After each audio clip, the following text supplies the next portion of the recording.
What's up, wrestling fans? My name is Aaron, and this is Wrestling by Waldridge.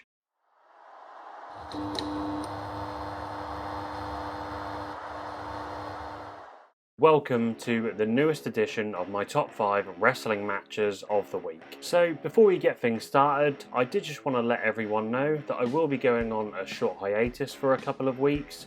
I've got a lot of stuff going in my personal life at the moment, and I am trying to find the balance between my relationship, work, and doing YouTube.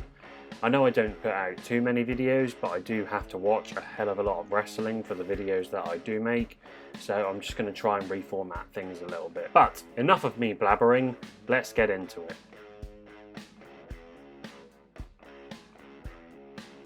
So first up, we're looking at the last man standing match between Silas Young and Josh Woods from Ring of Honor's Best in the World pay-per-view. We've seen these boys have a technical match before, so it was good to see some more brawling with the inclusion of some weapons in a fitting stipulation to end the rivalry. And although this match was different from their previous affairs, I still liked how they had this element of student versus teacher. Woods used his power and submission game to great effect, whilst Young demonstrated his experience with some classic heel tactics. Silas Young really impressed me with his selling after Woods had applied the gorilla lock. He constantly nursed his legs and always needed the guardrail for assistance whenever he wanted to get back on his feet before the 10 count. However, whilst there were some excellent spots in this match, the crowd just weren't into it whatsoever, which did affect the excitement, but I loved how this match didn't fall into some of the traps that these matches tend to do. The first 10 count didn't come until about 8 or 9 minutes into the match. Each count was spread out, and the biggest spot in the match actually finished the match, which is great to see. Josh Woods hit Silas Young with a huge German suplex through 2 tables. Silas Young is unable to get back to his feet before the 10 count, so Woods picks up the victory. Nothing spectacular, but definitely a solid match.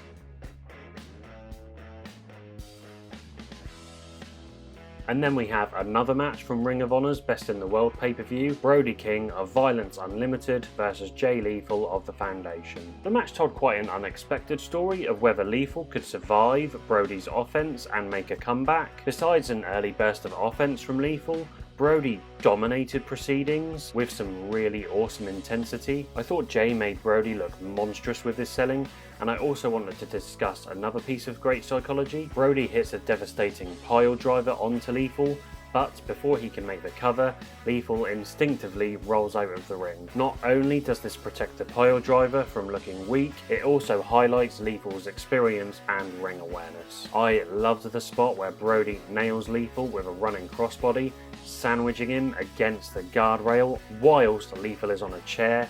That looked brutal. The pacing was perhaps a touch too slow, but I thought the finish was great as Brodie hits 2 consecutive gonzo bombs which look absolutely devastating to win the match. It's fair to say that this match was more akin to an extended squash, but I thought it worked really well. It was quite unexpected.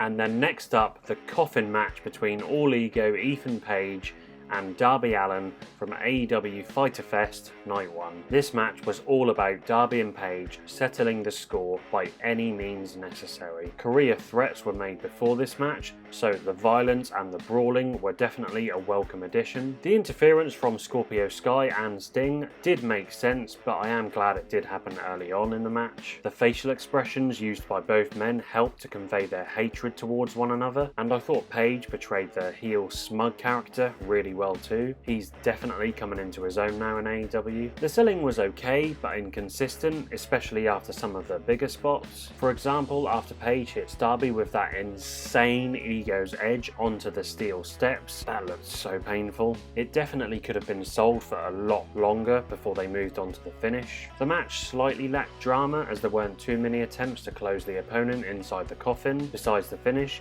but it made up for it in some very exciting spots. The crowd loved this match. The pace was fast, which works well in this environment, and there was a fun finish as Darby dived onto Ethan Page's back, skateboard first, sending him into the coffin. Darby Allin shuts the lid and wins the match. Great stuff to end the feud.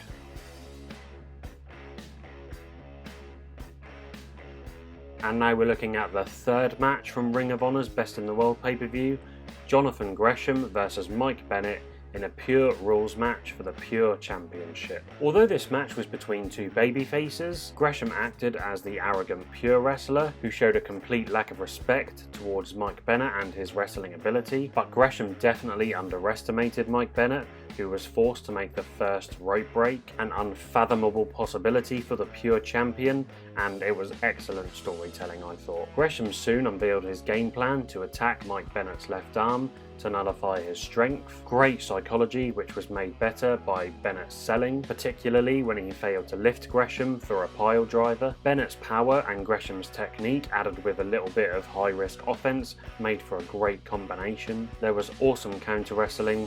Yeah, I really thought that Gresham and Bennett displayed excellent chemistry. However, I thought there was a real lack of excitement besides Gresham's final rope break, and whilst the finish was fine, Gresham winning with a leg lock, I think a submission to Bennett's left arm would have made a little bit more sense. Nonetheless, it was an excellent wrestling match.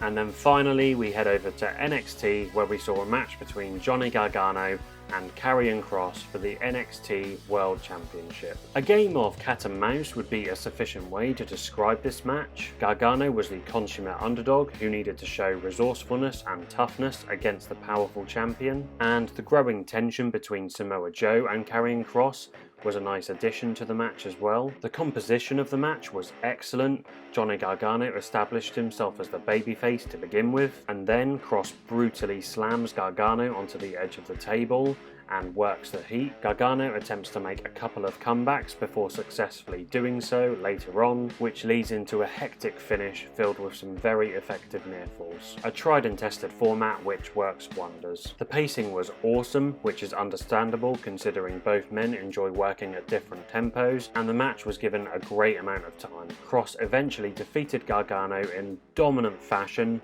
with a sequence of moves topped off by a Saito suplex and then followed up with a back elbow to the head and covered for the victory. An awesome match which reminded us just how great Gargano is as a babyface. And that was my top 5 wrestling matches of the week.